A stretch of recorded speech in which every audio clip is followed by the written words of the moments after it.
ఒక రాజ్యంలో అదేమ్మ అనే ముసలమ్మ గారెలు బూరెలు అమ్ముతూ జీవనం కొనసాగించేది.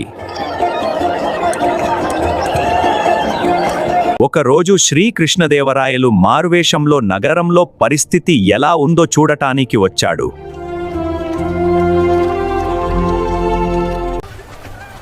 అప్పుడే రాజుగారికి గారెలు వాసన అతని ముక్కుకు తగిలి రాజు అవ్వ దగ్గరకు వెళ్ళాడు. అవ్వ, 4 గారెలివ్వు.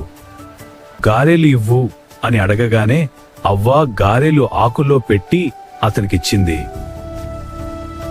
రాజు అక్కడే కింద కూర్చుని గారెలు తింటూ ఉంటాడు.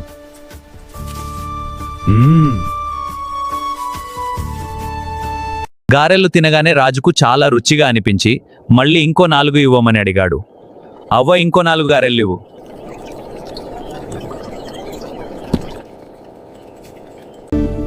నీ పేరు ఏమిటి అవ్వా? నా పేరు ఆదెమ్మయ్య. అందరూ ముసలమ్మనే అంటారు. మా ముసలోడు మాత్రం ఆది ఆది అని పిలిచేవాడు. 70 ఏళ్ల వయసులో కూడా ఇలా గారెలు అమ్ముకుంటూ జీవిస్తున్నావు. నీకెవరూ లేరా అవ్వా? నా భర్త పోయి 4 ఏళ్లు అయ్యింది అయ్యాహా. పిల్లలు లేరు. ఎవరో ఒకరిని తెచ్చి పెంచుకుందామంటే మావాడు ఒప్పుకోలేదు. నువ్వు నాకు, నేను నీకు పిల్లలమే అనేవాడు మా ముసలోడు.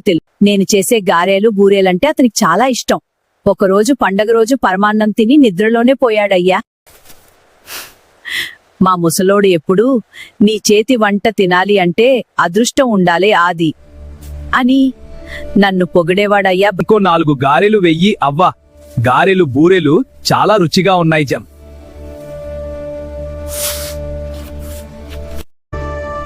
అవ్వా, గారెలు బూరెలు ఇంత రుచిగా చేస్తున్నావు. ఎక్కడ నేర్చుకున్నావు? మా అమ్మ నేర్పిందయ్యా. మనిషికి ఏదో ఒక పని వచ్చి ఉండాలి, అదే కష్టంలో ఆదుకుంటుందని చెప్పేది. మా ఊర్లో పండగలొస్తే అందరూ నన్నే పిలిచి పిండి వంటలు చేయించుకుంటారు.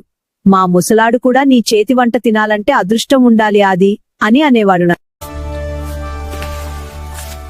అలా మాటలు చెప్పుకుంటూ రాయలవారు అవ్వ దగ్గర ఉన్న గారెలు బూరెలు అన్నీ తిన్నాడు.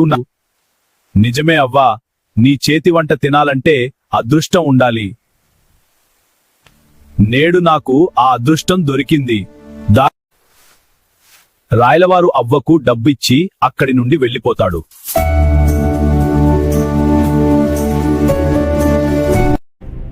ఎవరక్కడా?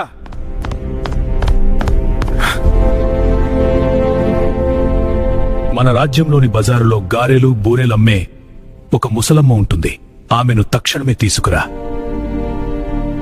అలాగే ప్రభువు అదేమ్మను తీసుకురావడానికి బజారుకు బయలుదేరుతాడు.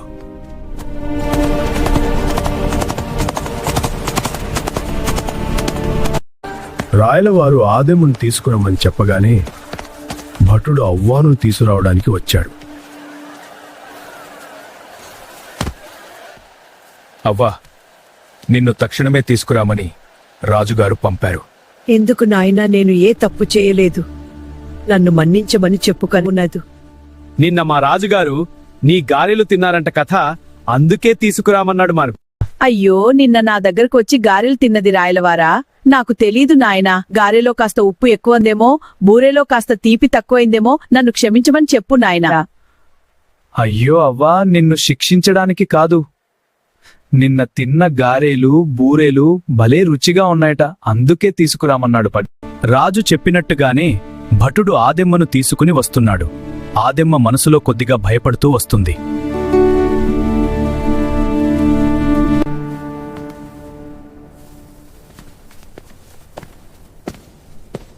రాజు స్వయంగా లేచి అవ్వ దగ్గరకు వచ్చాడు.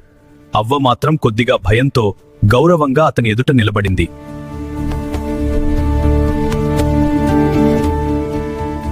ఈమె పేరు ఆదేమ్మ.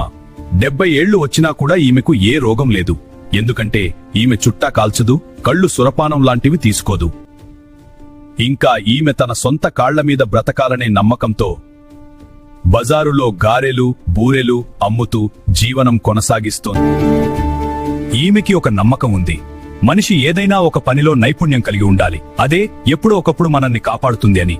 ఈ మాటను తన అమ్మ దగ్గర నుంచి నేర్చుకుంది. ఈ రోజు ఆ నమ్మకమే ఈమెను ఈ సభకు తీసుకువచ్చింది. మహారాజా, నేను ఏమీ పెద్ద పని చేయలేదు. మా అమ్మ చెప్పినట్టు నిండా పని చేసుకుంటూ బ్రతికాను. దేవుడి దయతో మీ ముందు నిలబడే అదృష్టం వచ్చింది. ఈ రోజు నుంచి నువ్వు మా రాజభవనంలో వంటల రాణిగా నియమిస్తున్నా. ఇంకా మా అంతఃపురంలోని స్త్రీలకు కూడా నీ వంట నేర్పాలి. నా చేతి వంటను మహారాజు మెచ్చుకుని రోజూ తింటానంటే నాకు అంతకన్నా అదృష్టమేముందయ్యా. నేను జీవించినంతకాలం మీకు చక్కని వంటలు చేసి పెడతా. ఇలా తన కష్టాన్ని నమ్ముకున్న ఆదెమ్మ రాజుగారి భవనంలో గౌరవంగా జీవితం కొనసాగించింది.